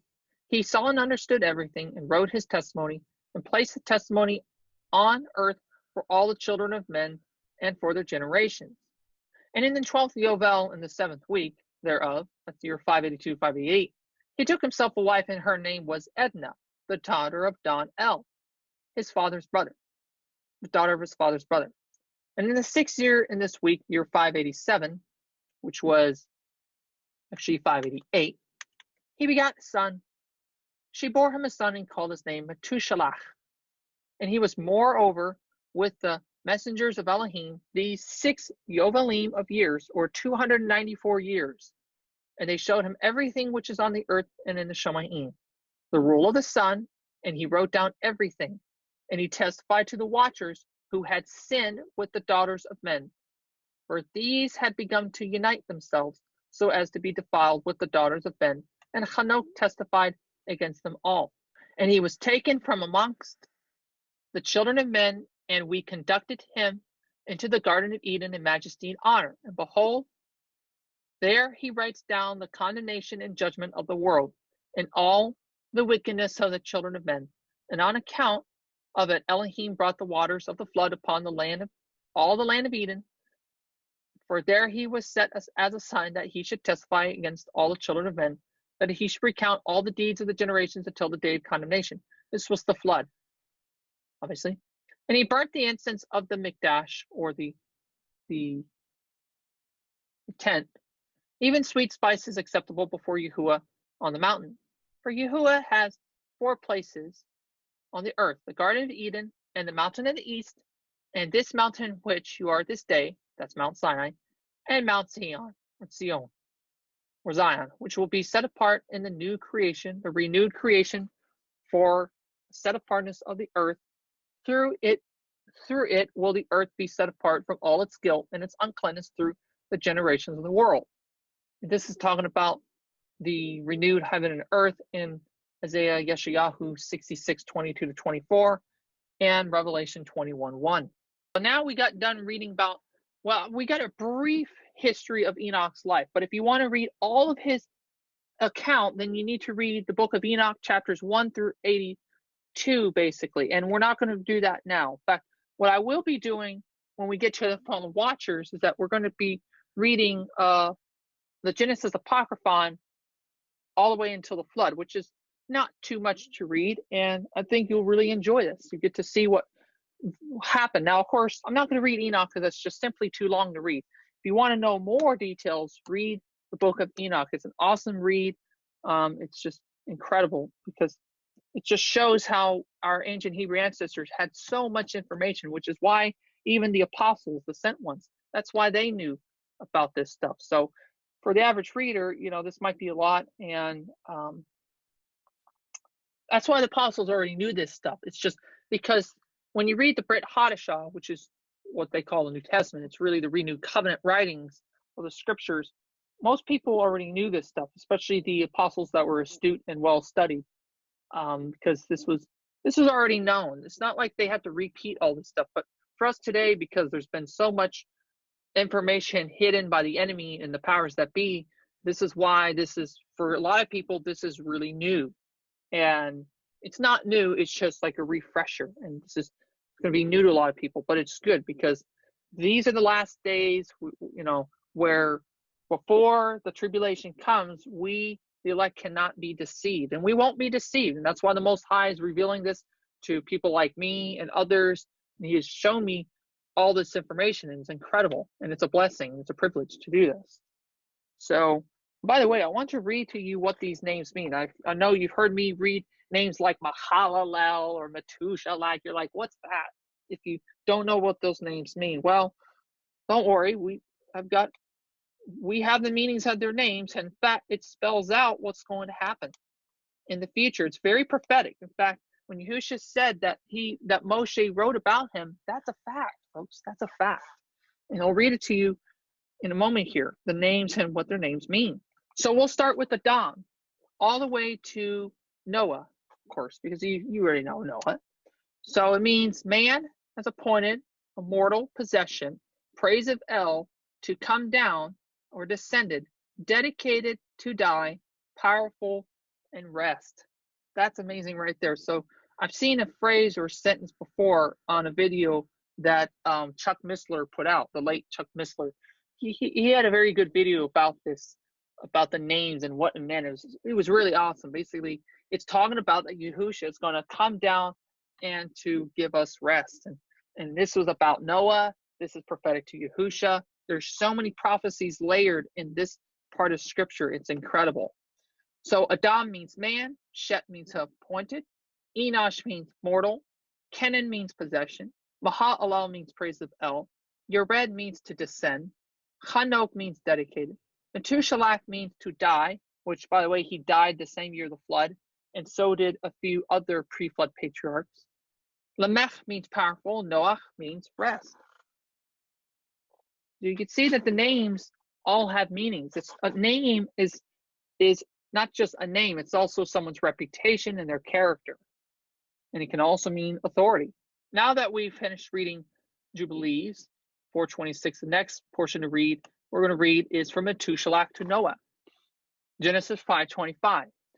And Methuselah lived 187 years. Now, that's what the Masoretic text says, but I believe the text, but the Samaritan Torah and the Book of Jubilees, and which is in Dead Sea Scrolls, it should say Methuselah was 67 years old. Was 67 and begat Lamech. And Methuselah lived after he begot Lamech 782 years. That's what the Masoretic text says, but he actually lived 653 years after he begot Hanok. And all the days of Methuselah, again, it says 969 years. Well, he actually lived 720 years and he died. And that was in the year 1308, which that was the year of the flood according to Jubilees and the Samaritan Torah. So we got two witnesses. I know the Masoretic text has a different year, but I'm just reading the Masoretic text just so you're familiar with what the traditional text says. Verse 28, and Lamech lived 182 years, which he actually lived 53 years, and begat a son. And he called his name Noach, saying, quote, the same shall comfort us concerning our work and toil of our hands, because of the ground which Yahuwah has cursed. And Lamech lived after he begot Noach 595 years. That's the Masoretic text, but he actually lived 600 years and begat sons and daughters. And all the days of Lamech were 777 years. Actually, it was 653 years. And he died. Now let's get into Jubilees 427 about Methuselah to Noah.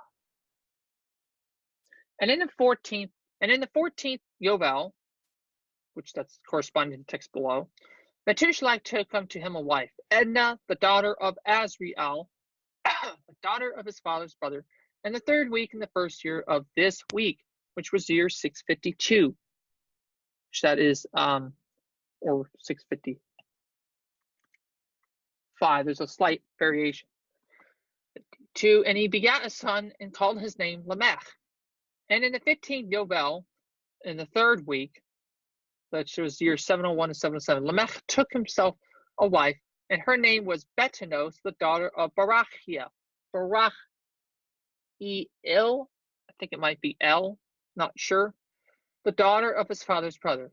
And in this week she bore him a son, and he called his name Noach, meaning, saying, this one will comfort me for my trouble and all my work, and for the ground which Yahuwah has cursed. And by this time, we're going to get into the death of Adam and Cain. I forgot to mention that. So when Hanok was translated, it was in the year 888 when he was taken up. So I know we're jumping back and forth a little bit here, but that's just the way the text is written and stuff like that. So like I said, to read all about Hanok's life, and we will briefly go into this in the Genesis Apocryphon, which Genesis Apocryphon, as I already explained earlier, is writings of ancient scrolls that they found in Qumran, which complement the Jubilees and Genesis that's in the Dead Sea Scrolls. So it's just more or less ancient scrolls that was probably put together in the Book of Jubilees. So it's all scripture, it's all complementary, and we're going to briefly read some of it that summarizes the time from basically from Enoch to the flood, which that's what we're about to get into.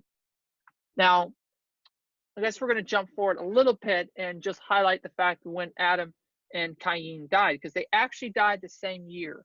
It's interesting. They died the same year, as Jubilees reveals to us, the death of Adam and Cain.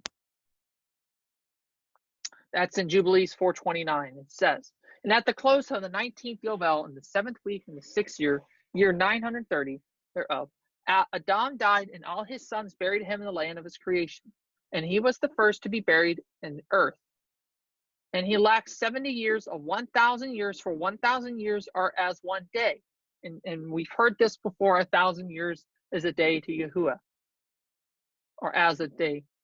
1,000 years are as one day in the testimony of the Shamayim, and therefore it was written concerning of the tree of knowledge. And we see that in Psalms 90 verse Tehillim, Psalms 90 verse 4, and in Kifa Shani, or 2 Peter 3:8. So that's where David actually got this from. He was quoting the book of Jubilees. Quote, on that day that you eat thereof you shall die. For this reason, he did not complete the years of this day. That's why he actually died the same day prophetically. For he died during it. At the close of this Yovel, Cain was killed after him in the same year. For his house fell upon him, and he died in the midst of his house. And he was killed by its stones. It was a stone house. For with the stone he had killed Ha'abel, and by a stone he was killed in the righteous judgment. For this reason it was ordained in the tablets in the Shamayim, quote, with the interment which a man kills his neighbor, with the same shall he be killed. After the manner that he wounded him, in like manner they shall deal with him. Eye for an eye. That's in Shemoth, or Exodus 21, verse 24 to 25.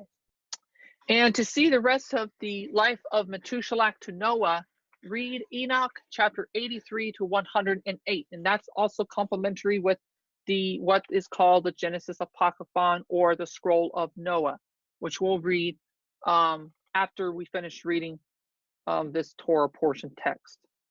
So now we're going to Genesis 6:1. And it came to pass, when men began to multiply on the face of the earth, and the daughters were born unto them, that the B'nai Ha-Elohim saw the Banot Ha-Adam, and B'nai Ha-Elohim means the sons of Elohim, which are messengers, angels. They are not mankind, and you'll see why. And the Banot Ha-Adam means the daughters of men, daughters of Adam, that they were fair, and they took to them wives of all which they chose. And Yahuwah said, my ruach, my breath, shall not always strive with man, for that he is also flesh. Yet his days shall be 120 years. This was the countdown until the flood. There were Nephilim in the earth those days, which Nephal in Hebrew means to fall. There were fallen watchers in the earth those days. They were called Nephilim, which are descendants of the fallen watchers that mated with women. You cannot, and now in many English versions it says giants. Well, you cannot have giants from two different people groups, cannot produce giants. Obviously, this is a basic science 101 here. The sons of Elohim and the daughters of men. These are two different kinds we have here of beings. I mean, some will claim that the sons of Cain, that stuff, that's just rubbish. It's nonsense. That's not scriptural. Because even if it was, which we know it wasn't, you can't have different people groups from the Adam, and then you can't have all the descendants of Adam and you have different family members mating. They're not going to produce giants. There's no way. There has to be some kind of gene to produce gigantic beings. And we see that in the book of Giants, the book of Enoch, the book of Jubilees, and the Genesis Apocryphon. And Genesis is just a summary. So that's 5 places, folks. That's 4 sources we have. Again, Jubilees, Enoch, Genesis Apocryphon, and the book of Giants, which is a fragmented book that was found in Qumran, in the Dead Sea Scrolls. We're not going to read all of that because there's too much to read in this reading, so that will be on your own, but it's worth reading. So there were Nephilim in the earth those days, and also after that, when the Bnei Elohim, the sons of Elohim, came in unto, meaning they had sexual relations, they had relations with the daughters of men, Banot HaAdam, and they bore children to them. The same became mighty men which were of old, men of renown. And Yahuwah saw that the wickedness of man was great in the earth. Now, some English version says in 1611 says G-O-D in all caps. Some says the L-O-R-D, the Lord, or L-O-R-D, all caps. This is Yahuwah. And Yahuwah saw that the wickedness of man was great in the earth, and that every imagination of the thoughts of his heart was only evil continually, or every day. And Yahuwah was sorry. In Hebrew, the word is naham. That means to be sorry or to change your mind. There's 2 different meanings here. In fact, that's where you get the Greek word metanos. I think it is like metanoia, which can mean to feel remorse, regret, and also can mean to change your mind. In this case, he was sorry, felt sorry that he had made man on the earth, and it grieved him out to his heart. And Yahuwah said, quote, I will destroy man whom I have created from the face of the earth, both man and beast, and the creeping thing and the fowls of the air, for I am sorry that I have made. But Noah found favor in the eyes of Yahuwah, or grace. This is the first time that favor is mentioned in Scripture. So favor existed all the way back then. So now we're going to Jubilees 5:1. The Jubilees describes to us what happened in more detail. And it came to pass when children of men began to multiply on the face of the earth, and daughters were born unto them, that the messengers of Yahuwah saw them on a certain year of this Yovel, that they were beautiful to look upon. So Jubilees tells us straight out, flat out, tells us that it was the watchers, the messengers. Can't deny it. That's what Scripture says. That they were beautiful to look upon, and they took themselves wives of all whom they chose. And they bore unto them sons, and they were Nephilim.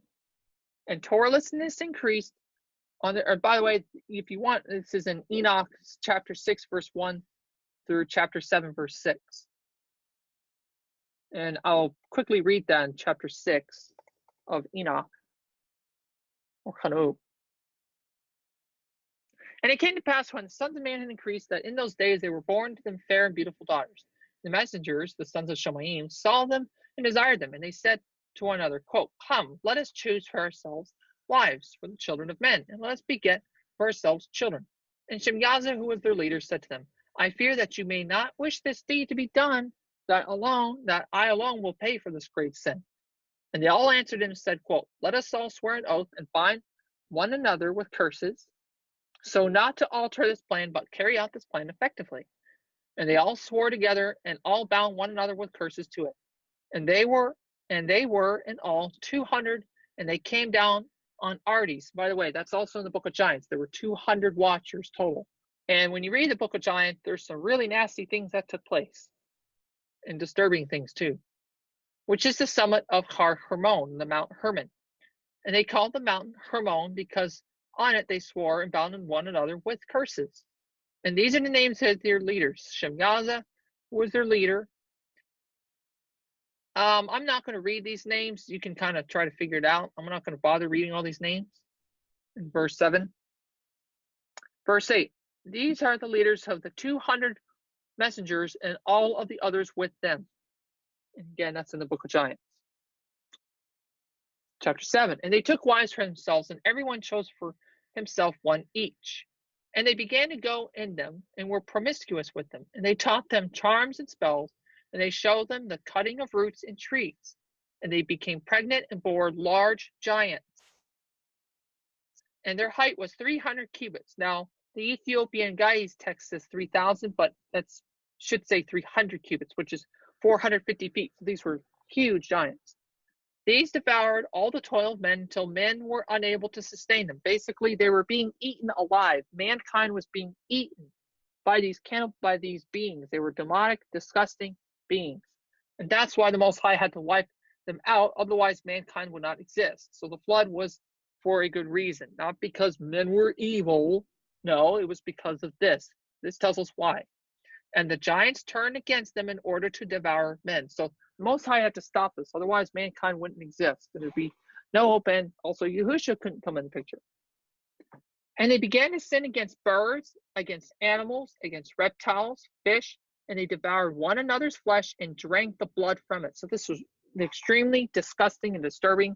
And this kind of stuff can actually be found in what they call mythology, but it's not. It's just all the ancient cultures of mankind, wherever you go, have narratives similar to this. It's just there's a lot of embellishments added to it. So forget the embellishments. You'll see how they all have like Greek culture, and they have a lot of this kind of stuff talked about. And of course, we know they embellished a lot of things, but it's worth reading. The Babylonians, other ancient cultures of mankind all throughout the world have similar descriptions to this. Then the earth complained about the Toraless ones. And you'll see in chapter 8, I'll just read chapter 8. And Azazel taught men to make swords and daggers and shields and breastplates. And he showed them the things after these, the art of making them. Bracelets, ornaments, the art of making up the eyes, makeup, and the beautifying of the eyelids and the most precious stones, and all kinds of colored dyes. And the world was changed, and there was great torelessness and piety, and much fornication or whoredom, and they went astray, and all their ways became corrupt. Amizarach taught all those who cast spells and cut roots. Armaros released of spells, and Barachiel astrologers, Kokapiel portents, and Tamiel taught astrology, which, astrology, and Azrael taught the path of the moon. See, moon worshiping here. We're talking about where people were worshiping the stars and stuff like that. There's nothing wrong with learning about the Mazarov, but, astrology, that's where they say, oh, it's this sign is going to do this. This is what you're going to do for this month, blah, blah, blah. That's nonsense. And at the destruction of men, they cried out, and their voices reached Shemaim. So I could keep on going here, but basically you get the picture of what's going on. I mean, there was great evil, and then that's why the Most High had to flood the earth to get rid of these evil beings. Otherwise, mankind wouldn't exist. It was a loving thing. Amen? Otherwise, we would not exist.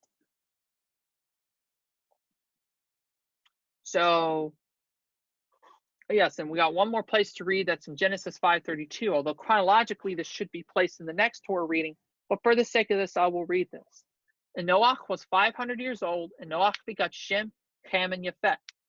Now, I'm going to explain more about this in the next Torah reading, how these sons were not born at the same time. But that will be for the next Torah reading, because it's really not relevant at this point. That should be in the next reading. So the next thing to read is I'm going to do a bonus reading for y'all. I'm going to show you some stuff that probably most people are not familiar with. And that is the more details of what happened from Enoch to Noah's life. I'm going to just briefly take a look at this. And we're going to read what's called the Genesis Apocryphon.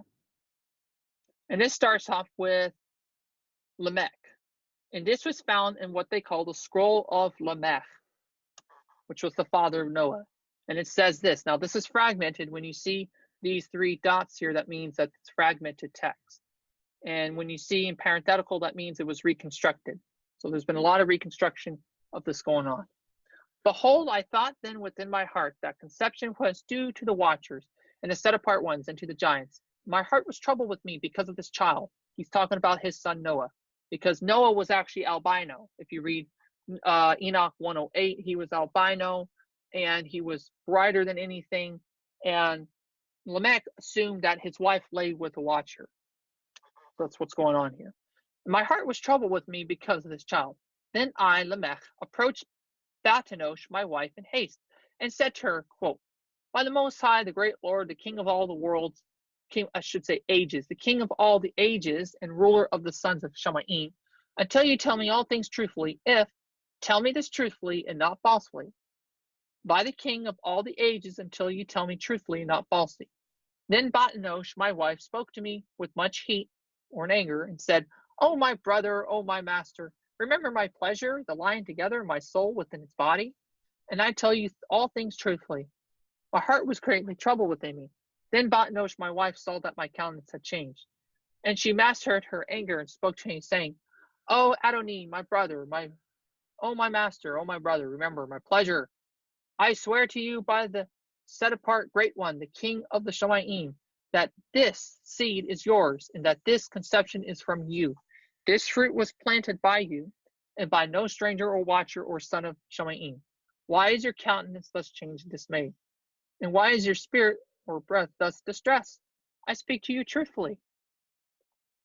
Then I, Lamech, ran to Metushelach, my father, and told him all these things. And I asked him to go to Hanok, his father, for he would surely learn all things from him, for he was beloved, and he shared a lot. He shared the lot of the messengers, who taught him all things. And when Metushelach heard my words, he went to Hanok, his father, to learn all things truthfully from him. By the way, you will notice when you read Enoch, there is a mathematical error where it mentions the age, and that can be simply fixed by the fact I pointed out earlier that the Book of Jubilees and the Samaritan Torah text of Genesis 5 is correct, because Enoch was still alive. He was not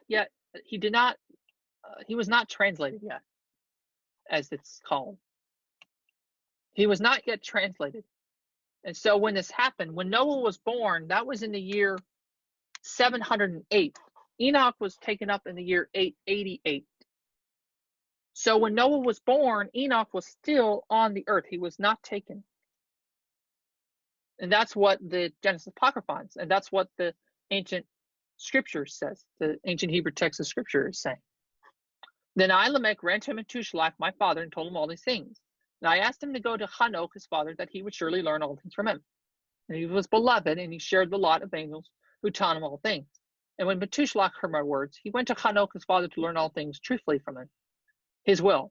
He went at once to Parwain, I don't know where that is, and he found him there, and he said to Hanok, his father, O my father, O my master, to whom I say to you, lest you be angry with me, because I come here. I abstain from injustice, and in the womb of her who conceived me, I searched for truth. And when I emerged from my mother's womb, I was planted for truth, and I lived all my days in truth, and walked in the paths of eternal truth. And the set apart one was with me.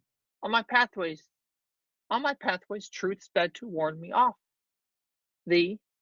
of deception which led to darkness. And I girded my loins with the vision of truth and wisdom, paths of violence. Then I, Noach, became a man. Okay, so this is empty, and I guess this changed.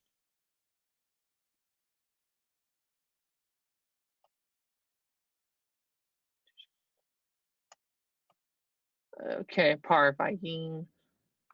Okay, this is heavily fragmented. Now it skips to give me one.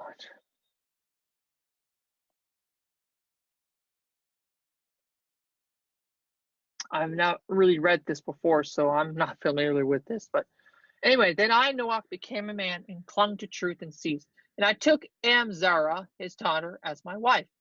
That was the name of his wife. Noah's wife was named Amzara, I believe. Amzara, however it's spelled, his daughter is my wife. She conceived and bore me 3 sons and daughters. 3 sons and daughters, doesn't say how many. Then I took wives for my sons among my brother's daughters.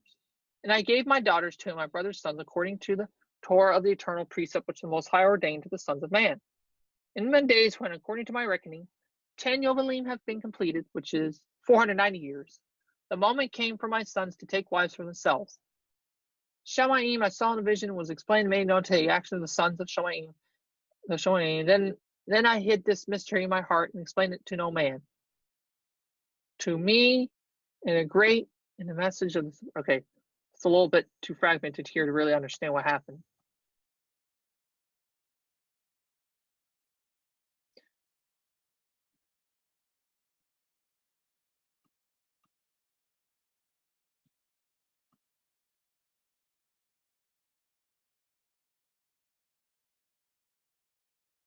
Just take a look at the screen and just read it for yourself. I'm going to scroll, so if you're reading this, just pause the video so that way you can read it.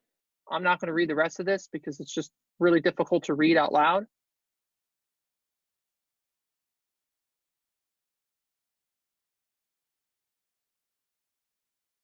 Okay, I'm going to stop there for this Torah reading.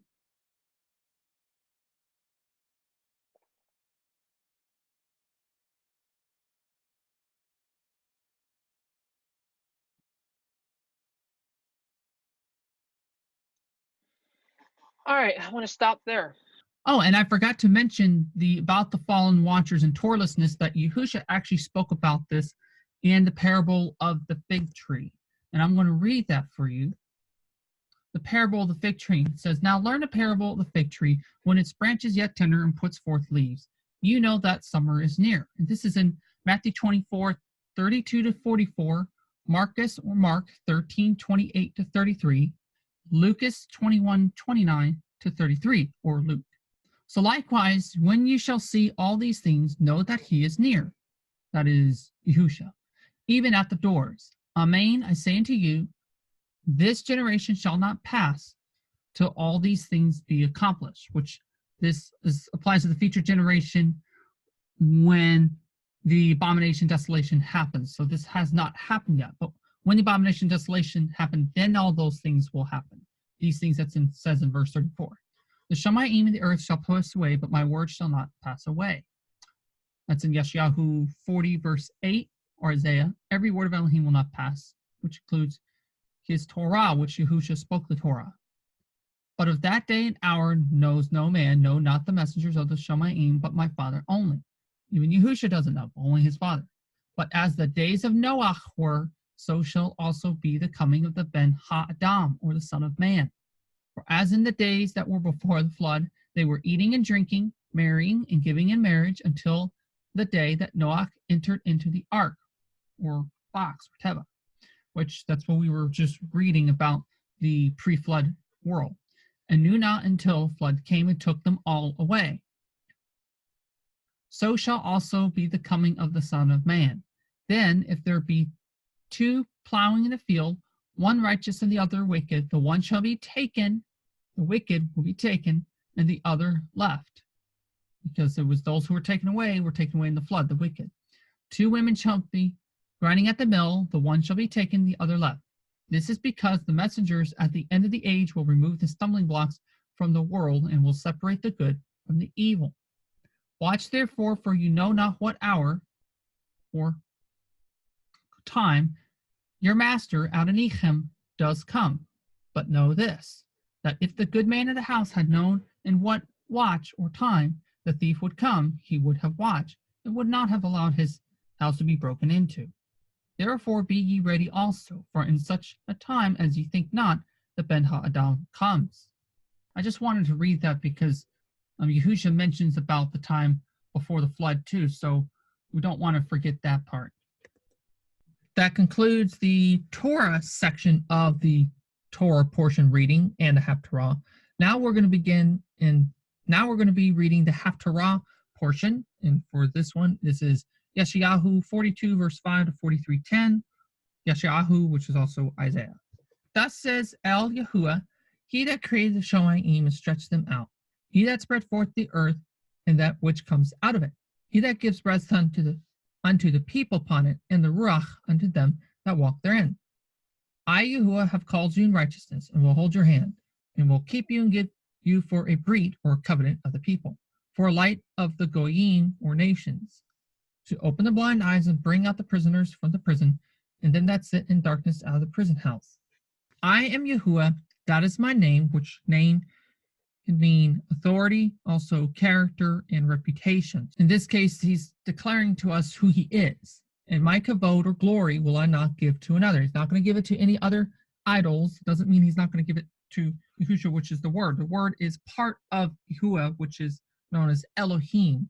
So in this context, it says neither my praise to graven images. He's not going to give it to idols. Doesn't say he's not going to give to Yahushua, because in the commentary you see, in this context, Yahweh will not give his kavod or praise to idols which are made out of hands of men, such as wood, stone, or metal that cannot do anything, because those are inanimate objects that are part of the world that Yahuwah made by and through his word, Yahushua, which is in Genesis 1:1, and in Colossaim or Colossians 1:16 to 17. And we read here, it says, for by him were all things created that are in the Shamayim and that are on earth, visible and invisible, whether they be thrones or dominions, principalities or powers. All things were created by him and for him, and he is before all things, and by him all things consist. Amen. Verse 9. Behold, the former things have come to pass, and new things do I declare. Before they spring forth, I tell you of them. Sing unto Yahweh a new song, and his praise from the end of the earth, that you go down to the Yam, which is sea, and all that is therein, the isles and the inhabitants thereof. Let the Midbar, the wilderness, and the cities thereof lift up their voice, the villages that Kedar do inhabit. Let the inhabitants of the rock sing. Let them shout from the top of the mountains. Let them give kavod unto Yahuwah, and declare his praise in the islands. Yahuwah shall go forth as a mighty man. He shall stir up jealousy like a man of war. He shall cry, yea, roar. He shall prevail against his enemies. I have long time holden my shalom. I have been still and refrained myself. Now I will cry like a travailing woman. I will destroy and devour once. I will make waste mountains and hills and dry up all their herbs. And I will make the rivers islands, and I will dry up the pools. And I will bring the blind by a way that they knew not. I will lead them in paths that they have not known. I will make darkness light before them, and crooked things straight. These things will I do to them, and not forsake them. They shall be turned back. They shall be greatly ashamed. That trust in graven images, that say to molten images, quote, ye are Eloheinu, or mighty one, our mighty ones. Hear ye deaf, and look ye blind, that you may see. Who is blind but my servant? Or deaf as my messenger that I sent? Who is blind that as he that is perfect, and blind as Yahuwah's servant? Seeing many things, but you observe not. Opening the ears, but he hears not. Yahuwah is well pleased for his righteousness' sake. He will magnify the Torah and make it honorable. Now here we have a cross-reference to Matthew 5, verse 17 and 19. Yahushua came to magnify or fill the Torah up whole for us to guard, to do it as Yahshua was supposed to from the beginning. Yahushua also said to return and to change our minds from our wicked ways and transgress the Torah no more. Verse 22. But this is a people robbed and spoiled. They are all of them snared in holes, and they are hidden in prison houses. Spiritually, they are blinded here. The wicked ones, the disobedient. They are for prey, and none delivers. For spoil, and none says, quote, restore. Who among you will give ear to this? Who will hearken and shema, or hear and obey, for the time to come? Who gave Yaakov, which is Jacob, for a spoil, and Yasharel, which is Israel, to the robbers? Did not Yahuwah, he against whom we have sinned? For they would not walk in his ways, neither were they obedient to his Torah. Therefore he has poured upon him the fury of his anger and the strength of battle, and has set him on fire round about, yet he knew not, and it burned him, yet he laid not to heart. But now thus says Yahuwah that created you, O Yaakov, and he that formed you, O Yasharel, fear not, for I've redeemed you. I've called you by your name. You are mine. When you pass through the waters, I will be with you, and through the rivers they shall not overflow you. When you walk through the fire, you shall not be burned, neither shall the flame kindle upon you. For I am Yahuwah Elohicha, your Elohim, the Kadosh, or set apart one, of Yasharel, your Savior, or Yeshua. I gave Mitzrayim, which is Egypt, for your ransom, Cush, and which is Ethiopia, and Seba for you. Since you were precious in my sight, you have been honorable, and I have loved you. Therefore I will give men for you, and people for your life, or therefore will I give men for you, and people for your life. Fear not, for I am with you. I will bring your seed from the east and gather you from the west. I will say to the north, quote, give up, quote, and to the south, keep not back. Bring my sons from far, and my daughters from the ends of the earth. Even everyone that is called by my name.